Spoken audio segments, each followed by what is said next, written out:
प्रभु का नाम महिमा पाए। मुझे सुनने वाला सभी प्यारे मित्रों को जल्द आने वाला यीशु मसीह के नाम से अभिवादन करते हैं। जय मसीह की।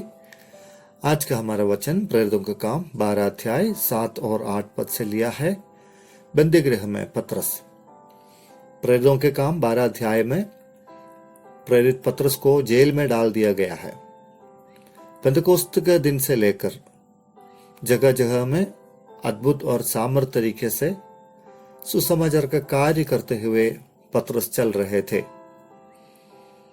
उनके गुरु के द्वारा दिया गया महान आदेश के कार्य अपने आयु के समय में पूरा करने की योजना के साथ जहां प्रभु की आत्मा पतरस को ले जाया जा रहा था, वहां पर बिना कोई संदेह के साथ वो काम कर रहे थे।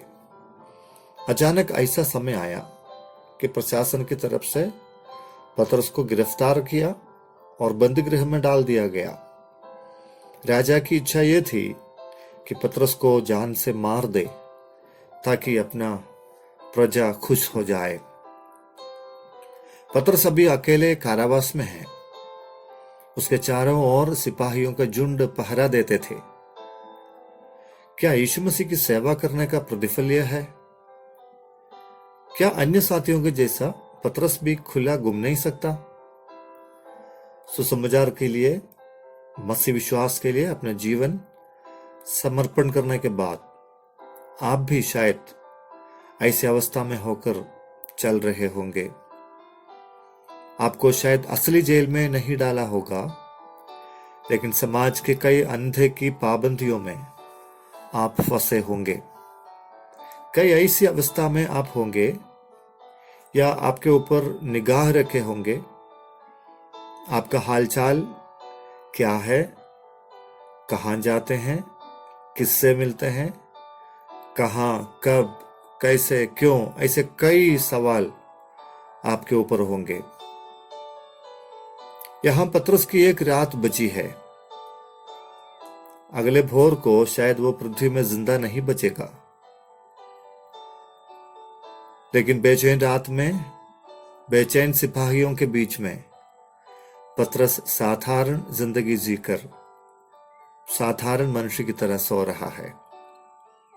जरा से भी चिंताएं या किसी बाहरी शक्ति के दबाव हमारी नींद उड़ा देते हैं, पर यहां पतरस आराम से सो गया। लेकिन रात के अंधेरे में एक बड़ी रोशनी उसके कमरे में चमकी। यह कोई मनुष्य की नहीं, बल्कि स्वर्ग से आया हुआ परमेश्वर का प्रतिपुरुष उसको नींद से जगाया। प्रेरितों का काम 12 अध्याय 8 पद में लिखा है, तब स्वर्गदूत ने उससे कहा, कमर बांध और अपने जूते पहन ले। स्वर्गदूत उतरने से पतरस की जंजीर खुल गई। पतरस आजाद हो गया और निसंदेह स्वर्गदूत के पीछे पीछे चलने लगे। जीवन की अंधियारे भरे बंदीगृह की अवस्था में या कई प्रकार की पाबंदियों के बीच में रहने वाले मेरे प्रियो, इस बंधुआई से आपका छुटकारा का समय आ गया है।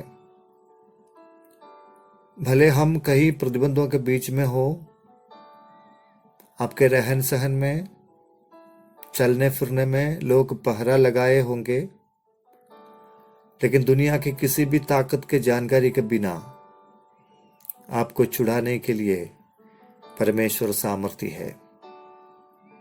आपकी अंधियारी भरी माहौल में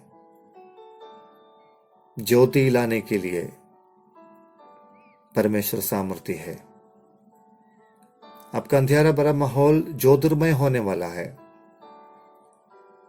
आपको बांधा हुआ प्रत्येक जंजीर, चाहे वो दृश्य हो या अदृश्य हो, वो खुल जाएगा। आपके सामने अभी कोई द्वार बंद नहीं रहेगा। आपके चलते चलते वो एक एक करके आपके सामने खुल जाएगा। हालेलुया। प्रार्थना करें। प्यारे प्रभु, आपके सुंदर और सामर्थी वचन के लिए धन्यवाद देते हैं। हमारे जीवन में आने वाले सभी मौके के सामने हमारे परमेश्वर हमारा अगुवा बनकर हमें ले चलने वाला, इसलिए धन्यवाद प्रभु जी। हमारे हर एक पाबंदियों के बीच में, हर एक बाधाओं के बीच में आज़ादी से हमें चलाने के लिए आप सामर्थ्य है। हमें बांधने वाले हर एक जंजीर, चाहे समाज का हो या देश का हो या किसी धर्म का हो, यीशु मसीह के नाम से खुल जाने पाए। मुझे सुनने वाले प्रत्येक के जीवन में परमेश्वर को विशेष आशीष और छुटकारा और आज़ादी अनुभव करने के लिए प्रभु सहायता करे। यीशु नासरी के नाम से दुआ मांगते हैं, आमीन।